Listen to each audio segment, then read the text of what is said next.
dad badan oo meesheedu ku jiro waxayna fahmin siyaasadda la dhaho US National Security Strategy ama siyaasadda qaran ee amniga Mareykanka madaxweyne walba hal mar uu soo saaraa taasaana madaxweynaha soo socda hataa haddii madaxweynaha 2 sano u dhimantay waqtigiisu dhamaado kan soo socda kaasuu ku shaqeeyaa so arrintan Turkida rabaa inaan nii soo geliyo November 2025 oo sanadkii hore Donald Trump wuxuu soo saaray siyaasadda amniga qaranka ee Mareykanka markuu taas soo saaray dadkii day wax akhriyo waxaan la socdo waxay ogaayeen inuu 90% Trump uu gacanta u geliyay siyaasadda Soomaaliya iyo qaabku ula dhaqmaayay uu dhahay Turkiye adinka nooga fardhuuban adinka Soomaalida aad iskugu dhowdihiin ee adinkaan kaga dambeeyna maadaama aan national tihiin asoo ka duulayo China iyo Ruushka inay meesha soo galaan iyo Iran so already bil miya mise laba bil ka hor waxa kii safiirka wasiirka arrimaha dibadda Chinese-ka inuu Muqdisho imaaday ahayd arrimo dhacay darteed waa kii la kansalay warbixin fiican ay soo qoray Chinese-ka taa waxay dhaheen uu baaqday shirkaas laakiin dadka Soomaaliya nacab maxay rabeen in la dhaho shirkaas wuxuu u baaqday inuu wasiirka arrimaha dibadda Chinese-ka imaado Muqdisho arrimo amni darteed laakiin muu dhihin waxay dhaheen dib loo dhigay arrimo schedule darteed soo Chinese-ka Soomaaliya ay xataa dari kaleeyeen okay Chinese-ka xaggaas ka dhigno Soomaalida marka Turkida maadaama ay NATO yihiin Mareykankana uu saas ku yiri warniyo adinka arrimaha nooga fardhuubana gacan ku qabta wax walba adinkaan kaga dambeynayna waxa dhacda marka maadaama maybe Israa'iil wuxuu ku soo hungoobeen inay Mareykanka ka dhaadhiciyaan Somaliland aqoonsano si aan Turki ola tartamay laakiin Mareykanku waa dawlad weyn oo quwad ah oo ogyiin wax dhacay warniyo aan wareernay ku dhehna laga yaabaa Netanyahu then January bil kadib maxaa dhacay inuu Netanyahu soo markii Netanyahu muxuu ogaaday already inuu ku hungoobay inuu White House ka dhaadhiciyo warniyo Turki saa ola tartamno maadaama ay koonfurta Soomaaliya iyo dawladda federaalka ay awood ku leeyihiin aan magaranaysa Soomaaliya dhakeeda ka soo marno Mareykankana way ogyiin Muqdisho ku baryeeso warniyo barbaraan nii hayna meel baan nii hayna kaalana la shaqeysta waligeed dawladda Soomaaliya Mareykanka badana way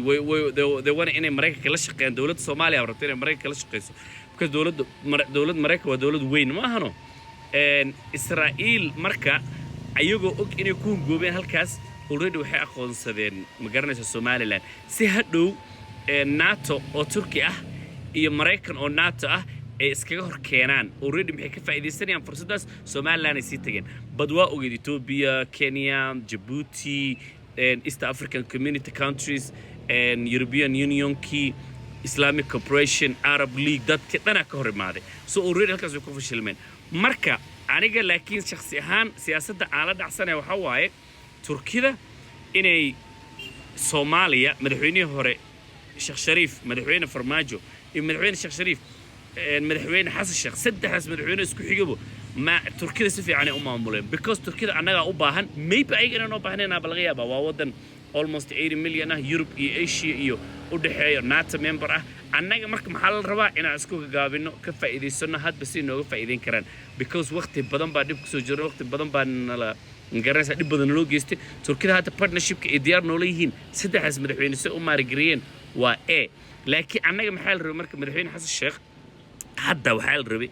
maadaama Turkida fursadan la siiyay shidaalkii ay hadda ku howlan yihiin Mareykanku ay approve-kaas ka haystaan